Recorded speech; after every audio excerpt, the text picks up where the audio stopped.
সংস্কার শব্দটা এই স্বাধীনতার পরে 53 বছরের পরে কোনো দল কিন্তু এইভাবে আনুষ্ঠানিকভাবে সংস্কারের উদ্যোগ নেয়নি। এইবার ইউনূস সরকার, ঐক্যমতের সরকার, উনি কিন্তু এই উদ্যোগটা নিয়েছেন। কেন নিয়েছেন? বিগত দিনে যে নির্বাচনগুলো হয়েছে, বিশেষ করে হলো কি যে রোগ নির্ণয় করতে হলে কিন্তু ডায়াগনোসিস দরকার। ডায়াগনোসিস ছাড়া কিন্তু রোগ নির্ণয় করা যায় না। রাজনীতি ডায়াগনোসিস হলো পূর্বপর সরকারের ব্যর্থতা, কিভাবে নির্বাচন হয়েছিল, সেই নির্বাচন কিভাবে ফ্যাসিস্ট সরকার গঠন করছে, এইটা তো আমরা দেখতে পাই। সেই পাকিস্তান আমল থেকেই যে নির্বাচনগুলো হইলো ব্রিটিশ দেওয়ার পরে, সেই সব নির্বাচনটাই কিন্তু জনপ্রত্যাশা পূরণ হয়নি। মুসলিম লীগ নির্বাচন করলো, সামনে নির্বাচন হবে বলে আপনার মনে হয়? আমার নির্বাচন যেহেতু সংস্কার যদি হয়, সংস্কারের যে উদ্যোগগুলো নিয়েছেন আমরাও সেখানে কথা বলেছি।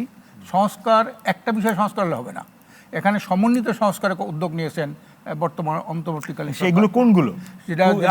যেটা প্রথম হলো সংবিধান সংস্কার, দুর্নীতি সংস্কার, পুলিশ সংস্কার, বিচার সংস্কার, গণমাধ্যম সংস্কার, তারপর হলো আপনার নির্বাচন সংস্কার। নির্বাচন তো অনেক পরে, আপনি গণমাধ্যম দেখেন, গণমাধ্যম সংস্কার হওয়া দরকার। তো এই যে ফ্যাসিস্ট সরকারকে টিকেই রাখছে যতগুলো সংস্থা, তার মধ্যে গণমাধ্যম একটা। এই গণমাধ্যম বলছে ভোট হয় নাই, কতগুলো গরু ছাগল পাওয়া গেছে মাঠের মধ্যে, এত% ভোট হয়েছে লিখে দিয়েছে গণমাধ্যম। টিভিতে বলতেছে 85% ভোট পড়ে গেছে, 70% ভোট পড়ে গেছে। মৌলিক সংস্কার গণমাধ্যমের সংস্কার হওয়া দরকার। পুলিশ টাকা বিতরণ করেছে, আমরা দেখেছি বরিশালে যখন আমরা ওই মেয়র নির্বাচন করেছি, সেখানে অনেক গোয়েন্দা সংস্থার সাথে আমাদের জানাশোনা, তারা কিন্তু সেইখানে টাকা বিলি করছে, তাহলে পুলিশ সংস্কার যদি না হয়, গণমাধ্যম সংস্কার না হয়, বিচার যেমন সঠিক বিচার পাওয়া যায় না।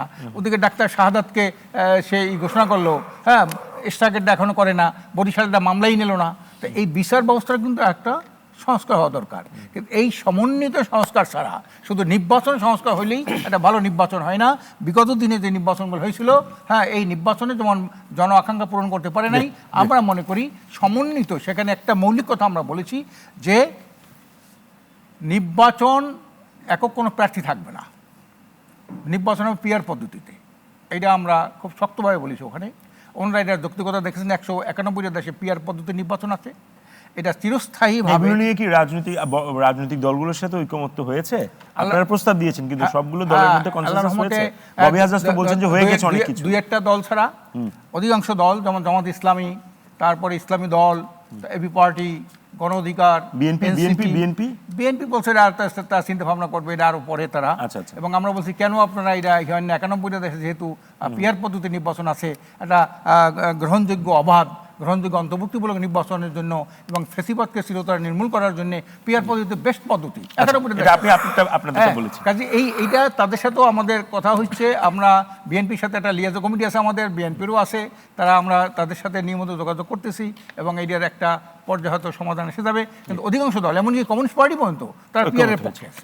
ধন্যবাদ।